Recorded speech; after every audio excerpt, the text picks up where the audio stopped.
This is problem number 22 in chapter 18 of springs. Design a helical compression spring using round steel wire ASTM A227. The spring will actuate a clutch and must withstand several million cycles of operation. When the clutch discs are in contact, the spring will have a length of 2.5 inches and must exert a force of 20 pounds. When the clutch is disengaged, the spring will be 2.1 inches long and must exert a force of 35 pounds. The spring will be installed around a round shaft having a diameter of 1.5 inches. So our inside diameter has to be at least 1.5 inches, and we're given some information about the spring and what it has to do. So let's make some notes here. ASTM A227 is the material. Several million cycles. So 10 to the 6th plus whatever cycles. That should be fine so I don't forget it. The operating force was given as 35 pounds force, and that is at an operating length of 2.10 inches. Then the installed force was given as 20 pounds, and that's at 2.5 inches, so an installed length of 2.5 inches. And we know that the minimum inside diameter, let's see, ID min, would be 1.5 inches, so it can mount around the rod that we were told it has to mount around. So this is just a compression spring design. All right, so the first thing I'm going to do is decide about how much stress this material can take. Every material can take differing amounts of stress. So let's look in the text for a figure. And I should have my book tabbed, and I don't. Hopefully you will take the opportunity to tab it, because you don't want to wait this long when you're in the middle of exam to find the page you need. Here we are, page 603 should do. Well, maybe, it's in this area. These are the charts for compression and extension springs. I don't want the chart for torsion springs, because torsion springs have bending stress in them, whereas compression and extension springs have torsional stress in them. It seems opposite, but that's the way it is. So we want what? A227. Let's find the chart. That's on page 602. Now I have 3 different curves I can choose from, but I know that this is for millions of cycles. So I'm going to start off my design at the severe service curve. Now if you look at this curve, you have to select a design stress, or a stress to start with. It's not exact, but it's something you can start with. And it needs to be somewhere on this curve. How do I decide? Because I need a wire diameter, right? That's what the x-axis is. Well, what I do is I take the upper and lower end of the curve and just go about halfway between the maximum and minimum of the curve. So the minimum of the curve is at 70 KSI, the maximum is at 120.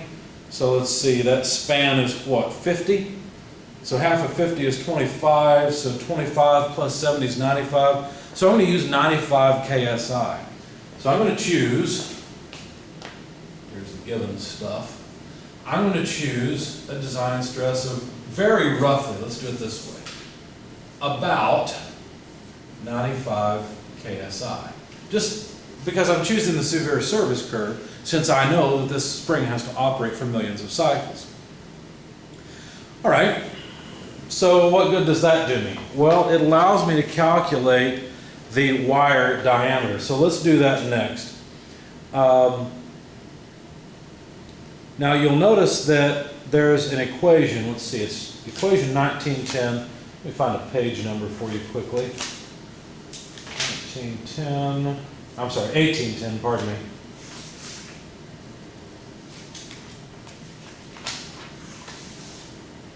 Again, you may want to write out a cheat sheet with all these equations on it. You don't have to hunt to find it. Here it is. It says that the wire diameter is the square root of 21.4 times the operating force, let's just put it in there, divided by the design stress. So all this is under the square root. Now, understand that this comes from equation 18.9, where we've got the wall correction factor, the spring index, and so forth. This is just a simplified version of it. That 21.4 comes from a good spring design, a spring that has a particular spring index C and therefore wall correction factor K. I don't remember what it is, it doesn't matter. I'll just use this equation because it's easier. So let's see, we know that the operating force is 35 pounds for us. Let's see what happens to our units. And the design stress is about 95,000 pounds per square inch, but that's pounds force per square inch, isn't it? So the pounds force cancel. We have inches squared under the square root, and therefore the wire diameter we get here will be in inches. So this yields a wire diameter of right about 0.089 inches. And that way we end up with a spring that at this force and this stress is a good spring. That's what this 21.4 says, is that its aspect ratio is good, okay, in an acceptable range. All right, well, is there a wire that is 0.089 inches, or do we have to go to something else? Well, let's look up the wire data, page 598. Now, which scale would this be on? We've got 4 options. We've got US steel, music wire, Brown and Sharp, and preferred metric. Well, we're in English, you know, so this is not metric. That takes care of that one. That one's easy. Brown and Sharp is for non-ferrous, so that's not it. This is not brass or, you know, something like that. It's not music wire. Music wire is a very particular alloy of steel. Rather, this is US steel gauge, because this is just a, you know, an alloy of steel. So let's look for 0.089, 89 thousandths. Well, let's see, I see 14 gauge is 0.08 and 13 gauge is 0.0915. I'm going to choose 13 gauge. So let's see. I guess, let me go this way. I'm going to choose 13 gauge. And so the wire diameter I will actually use is 0.0915 inches. So that's my design decision. I could have gone the other way, right? I could have gone with 14 gauge or 80 thousandths wire. That would have been okay. I could have gone farther out. I could have chosen probably 12 or 15 and gotten away with it. But this is what I went with. Okay, well, let's check some things. How about the spring index C? Well, the spring index is the mean diameter divided by the wire diameter, but I haven't decided on a mean diameter yet. You know, we're talking about something on the order of 100 thousandths of an inch. Yeah, it's actually 0.0915, but that's about 0.1 inches. So what does that mean? Well, that means that the spring, or to draw a mean diameter circle versus the wire outside diameter and the wire inside diameter. I just drew a donut, now I'm getting hungry. Well, if this is about 0.1 inches, well then here to here is 50 thousandths and here to here is 50 thousandths, right? So if I need at least an inch and a half, well, let's see, that means that the mean diameter ought to be at least 1.6, right? So from here to here has to be at least 1.6. If I make it 1.6, that's not a good idea, right? Because then the spring just barely fits. I know it's a little smaller, but be really careful as an engineer about not leaving clearance in things. This is one of the big mistakes that beginning, especially engineers trained in classic engineering program, engineering technology, is usually actually a little better at this. But be very careful about trying to have too tight of tolerances. How much tolerance have I allowed myself? If I go with 1.6 for the mean diameter, well, an inch and a half here, remember it's not quite 100 thousandths, it's a little less, so I've basically allowed myself the clearance of half the difference between 0.1 and 0.0915. So the difference between those two is what, 0.0085? That's roughly 8 thousandths, so 4 thousandths of an inch. How much is 4 thousandths of an inch? It's about the thickness of a sheet of paper. Is that a good idea? No, that's not a good idea. That's a very tight tolerance, and the spring is going to rub on the cylinder that's riding on all the time. So let's go with 1.65 instead. 50 thousandths. That gives me 25 thousandths at least. Well, plus the 4, right? So what? Almost 30 thousandths of an inch. How much is 30 thousandths of an inch? It's about a 32nd of an inch. That's an easy one to remember. 1/32 of an inch is about 30 thousandths. I think it's 0.031 or so, something like that, 315. But a 32nd of an inch, now that seems like a reasonable clearance, especially when we're talking about a spring that has an 1.5 inch diameter. It's still fairly tight fitting, but it's not bad. So let's go with 1.65 inches and see what happens. 1.65 inches divided by a wire diameter of 0.0915 inches, and we come up with a spring index of 18. Oh, well, that's not good, right? That's too high. We do not want to have a spring index above 12. So what do we have to do? Well, I don't really want to change this mean diameter, right? If I make it smaller, then I'll make my spring index go down, but that's not good because I reduce clearance. So what I would rather do is increase the wire diameter, because if I increase the wire diameter, I will decrease the spring index. So what about if we choose 9 gauge? So this won't work.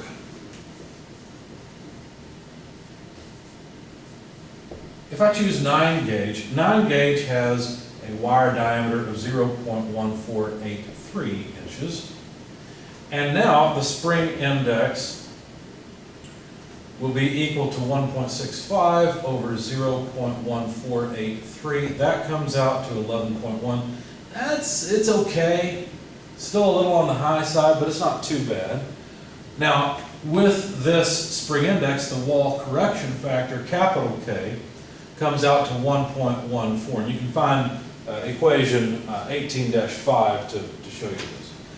Okay, so now that I've chosen a wire diameter, and I've realized that 13 gauge won't work, and understand that the purpose of this equation is just to get you in the ballpark. Why was it so far off when this is based on a good spring index?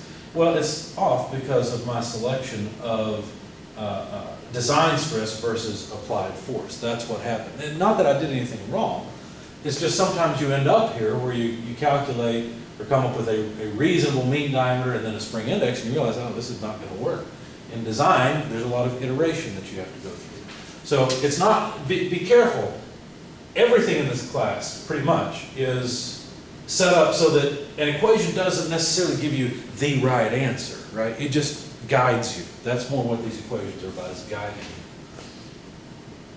Okay, so there's our spring index and our wall correction factor.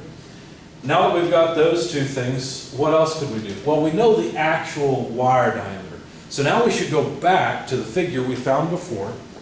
What was that page? 603, I think? Yeah, 602. And now that we have a wire diameter, go to the x-axis and go up to the appropriate curve. Now I'm going to go up to the curve for severe service. And so this wire diameter through figure, what is that figure number? 18-8 tells me that the design stress should be right around 86,000 psi, and that's for the severe service. Okay. Now, if you think about what happens with this spring, sometimes the spring may be operated beyond its operating position. In other words, it may go beyond this point, it may be compressed more, and the load in the spring will be beyond 35 pounds. In that case, the stress in the spring will also be higher than we're designing for. We would assume that that doesn't happen very often because we know what's supposed to happen, right? We know what the operating position is. But if it does go beyond, we would rather that our spring doesn't break. So what would be sort of an upper limit of how far the spring could go? Well, we might consider the light service to give us a maximum stress. So if we look at that curve at the wire diameter of 9 gauge, 0.1483 inches, we find 115,000 psi, and this is from the light service curve. So when the spring is occasionally abused, we'll allow that much stress. Okay? Now, what would be the worst case abuse of the spring? Wouldn't it be compressing it all the way down to its solid length? Well, if the spring goes down to its solid length, that's where it should experience this maximum stress at most, right? So we'll check that along the way. Okay, well, now we can calculate the operating stress. I guess really we can get rid of all this, right? That was just to get us in the ballpark. I'm going to reclaim this space since we didn't go with 13 gauge wire anyway. Using a little more room. So now we'll jump over here and say that the operating stress is 8 capital K. This is the wall correction factor, not the spring rate. Multiplied by the operating force, multiplied by the mean diameter, divided by pi wire diameter cubed. Okay, so 8K is 1.14. And the operating force is 35 pounds force, so that's FO. The mean diameter, we chose, what, 1.65? And those are inches, divided by pi, divided by the wire diameter, 0.1483 inches quantity cubed. Now notice what happens. Inches cubed, inches, well, the net effect is 1 over inches squared. So we have pounds force per square inch, or PSI, which is exactly what we would expect for appropriate units of stress. So this is 51,401 PSI. So this is the stress that the spring will experience when it's in this operating position. Well, our design stress, the most we should subject this material to, is 86,000 PSI. Check, no problem. This works, right? Because it's less than 86,000 PSI. Now, the number of active coils, let's see, this comes from another equation. In fact, let me find the operating stress equation for you quickly. I think most of the equations we need are on one page. They're nicely grouped together. Not all of them, but most of them. Well, I thought they were. Let's see.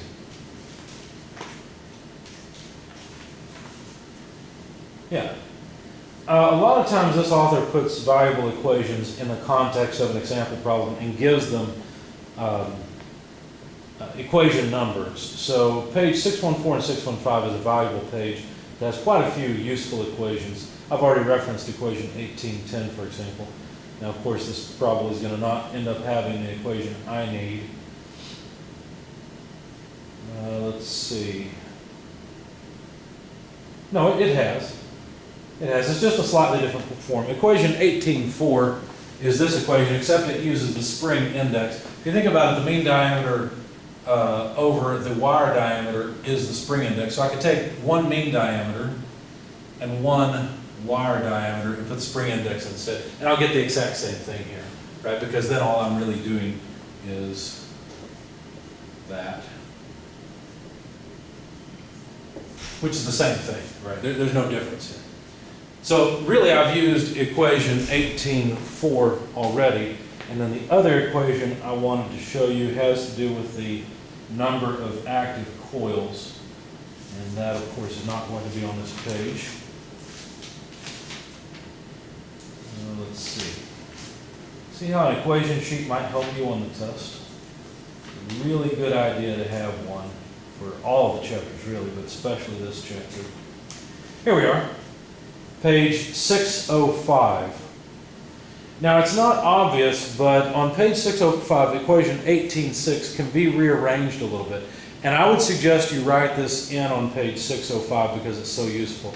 Where you see equation 18.6, there's a lowercase f on the left-hand side. And at first that may be confusing, but for whatever reason, your author uses L's for deflection sometimes, and uses F for deflection other times. Why? I have no idea.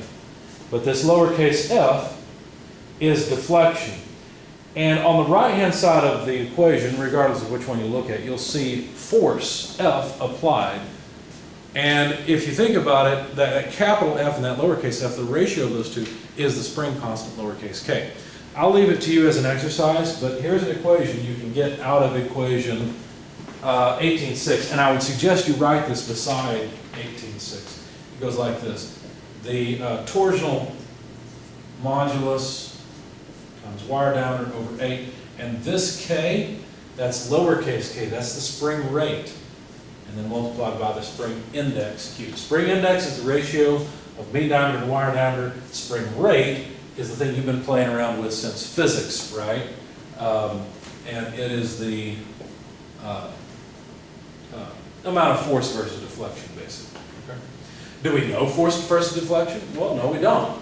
We've got an operating force, operating length, installed force, and installed length, but we do not yet know the spring rate. So tell you what, I'm going to separate this off and go calculate the spring rate. And I'm trying to emphasize this is a lowercase k. Be very careful about the difference between the spring rate and the wall correction factor. Those are two very different things.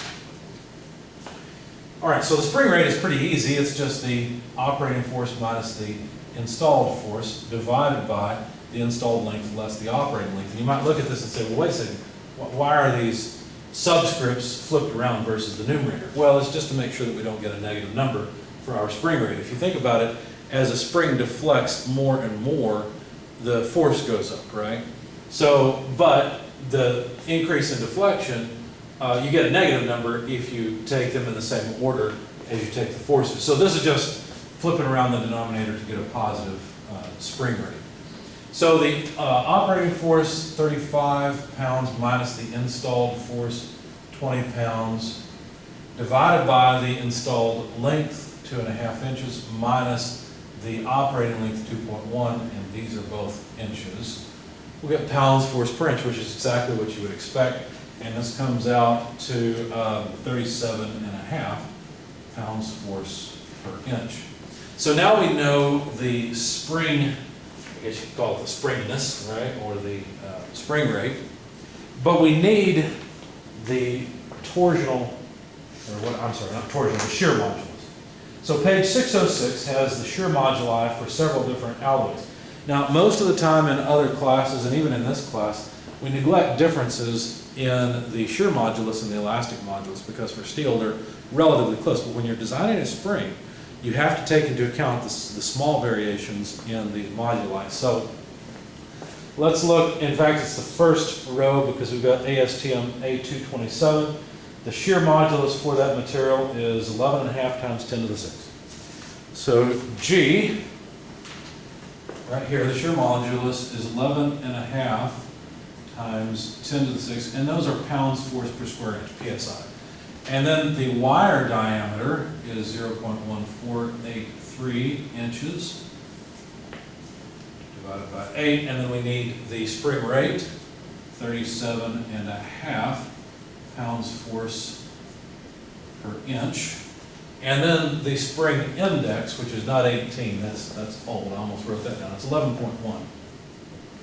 And that needs to be cubed. Now what units do we end up with? Well, PSI is really pounds force per square inch. And so one of the inches cancel there. And then pounds force per square inch cancel numerator and denominator. So we're left with something that looks like it's dimensionless, but it's actually counts. It's number of coils. Now this comes out to 4.157. That's a little low. I wish that this were a little bit higher, but if we continue with the spring, then let's see what happens. But this is fairly low. This is fairly high. It might be better to include a larger wire diameter. With a larger wire diameter, essentially the only, let's see, this, with a larger wire diameter, this would go down, right? So the denominator would decrease and the numerator would increase a little bit. So that would make more active coils, which would be a more reasonable spring. I mean, a spring with only 4 turns, that's a pretty odd spring. And it's reflected in the fact that we've got this poor spring index here and low number of active coils. That's okay, let's continue with it as it is. We could iterate on the design and change things if we wanted to, but we won't worry about that right now. So I'm all over the place, I'm just trying to stay on the board for the sake of the camera. So now let's calculate the solid length, because look, what we've done so far is we've shown that the operating stress is okay. But with this low number of coils, what happens when the spring is completely compressed? Because when the spring is completely compressed, I mean, with a few number of coils, it's going to take a long distance, right? So there's going to be a lot of compression, and I'm worried that the maximum stress may be exceeded. So let's find out.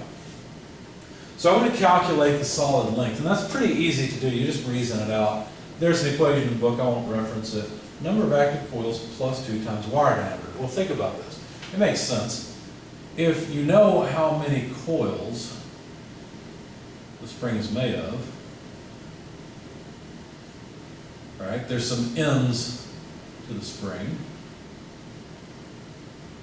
And from that, you can essentially calculate the solid length, right? So if I take the number of active coils plus 2, that takes care of the ends, times the wire diameter, well, then I've got a really good measure of the solid length of the spring. So let's take care of that. Let's see. So 0.1483 inches. We've got 4.157 plus 2 gives us a total solid length of 0.913 inches. Again, I wish I had more coils because then this would be larger, right? And if that was larger, there'd be less deflection. The coils would touch each other sooner. There'd be less coil clearance, and I wouldn't end up with such a high stress. Let's find out, what is the stress? Well, to find out the stress, I'm going to find out first of all the force at the solid height. And that's pretty easy. All I have to do is use the spring constant multiplied by the difference between the free length and the solid length, right? I know the solid length, I know the free length, or, well, do I yet? Let's see, I do not know the free length yet, I need to calculate it. Let's see, down here where I calculated the spring index, I can get to the free length. The free length equals the installed length plus the installed force over K. This is just a rearrangement of F equals Kx. And again, I'll let you look at this and think about it. But it's an equation in your book, but it's also an equation you can come up with fairly easily. Anyway, the installed length is 2.5 inches. The installed force is 20 pounds force. The spring constant is 37.5 pounds force per inch. Pounds force go away. And we'll find that the free length, I'll just write it up here since I need it anyway. We pause on that, 37.5 pounds force per inch. The free length, when you plug it all in here, comes out to, I'll write it here I guess, but it may be off the camera. It comes out to 3.03 inches. So let me plug that in. 3.03 inches minus the solid length, 0.913 inches. See how much deflection there is between the free length and the solid length? If I had more coils, the solid length would be taller, and there'd be less deflection, therefore less force. But how much force is that? Well, that comes out to a force in the solid height of 79.4 pounds force. It doesn't seem unreasonable. The question really is, how much stress does that represent? Okay, let's find out. Now, we could go through this equation again. We could take this equation, we could say, okay, if I want the stress at the solid height, I'll simply put in the force at the solid height. And that would work. But notice all we're doing is just scaling. Basically, all of these are constants, and we're just scaling the stress based on the force. So here's a quicker way to do it. The stress at the solid height would be the stress at the operating height times the force at the solid height divided by the operating stress. And this just comes from realizing that the rest of these are constant. And so there's a proportional relationship between the force and the stress. And so if we plug in the numbers, our nice low 51,401 PSI multiplied by 79.4 over 35, that's the operating stress, scales it to 116,588 PSI. Well, the maximum we wanted was 115,000. This is a little bit above. Is it the end of the world? No. Could we live with this spring design? Yes. Would we like it? No. And we've seen hints along the way that this design is what I would call a marginal design. The spring index is pretty high. Yeah, it's not above 12, but it's pretty close to 12. The number of coils is really low. Doesn't seem like a reasonable spring. So this is a marginal design. Would it work? Probably. But what about if we were to iterate? What about if we were to say, okay, let's try some other numbers. I won't go through the whole procedure again. Some things change, some don't. For example, when you change the wire diameter, the design stress does change. Well, let's try some things. So I don't really like that design. If you go with 1.7 inches, which gives me a little more clearance, right? There was a 32nd of an inch of clearance on either side of the spring before. I'd like a little more clearance than that. So I'm adding 25 thousandths. Now we've got a nice, 50 thousandths or so on either side of the inside of the spring. And if I choose a wire diameter of 0.177, increasing the wire gauge even more, then I'll end up with a spring index of 9.6 or so, and an operating stress of about 31,450 PSI. Sorry, running out of space here. Should put that on the other line. You end up with a number of active coils of about 7.66, still not a great number, but not as bad as before. A solid length of 1.7 inches, now that's a lot better than 0.9, we got about 50% more, and a solid stress of about 44,000 PSI. Remember, our maximum was 115,000. This is a really good spring, right? This is a spring where we've significantly decreased the stress. This is a spring that should last for a very long time. And that's probably a good idea because we need a spring that will give us millions of cycles in service. And the inside diameter, just to finish this off, is the mean diameter minus the wire diameter. So that comes out to 1.523 inches. Now I was thinking we'd have 50 thousandths of clearance. Let's see, we don't. What did I do wrong? Oh, my wire diameter is so much larger now. That's right. Okay, I forgot about that. So this is still, to me, this is still pretty tight, because an inch and a half from this leaves me only 23 thousandths. Now I've only got 10 thousandths of clearance between the rod and the inside diameter of the spring. So I would probably prefer another iteration, not so much for the sake of the stress, because the thing that really bothered me in the last design was the fact that my maximum stress was above the severe or the light service curve. And to me, that's problematic. I still don't like this number. To me, this looks a little low. I would still like a little bit larger wire diameter and probably a little bit larger mean diameter, so that I can hopefully get to a point where I've got a reasonable number of coils or something that seems more reasonable to me and a little bit more clearance here. But this design should work, whereas the last design was certainly just marginal.